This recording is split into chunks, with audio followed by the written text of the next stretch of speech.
За Далгуул аймгийн одоо 65 жилийн зориулсан үндэсний хувийн барилдааны бүртгэл өнөөдөр өглөө эхлээд одоо ингээд явж байна. Ингээд ер нь ирсэн бүх хүчүүдийг ямарчсан бүртгэлээ одоо ерөнхийдөө дуусах тал руу орж байна.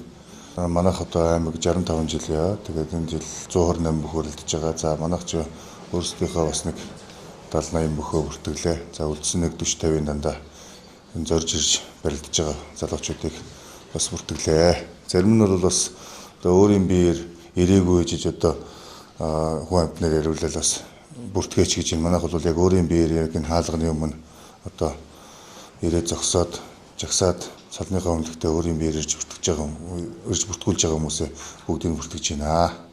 За бүхэн барилдаа 7 дугаар сарын 9-ний өдөр 11 цагаас эхлэх байсан. За тэгээд 1, 2, 3, 4-ийн даваа хүртэл явна бүхэн барилдаа.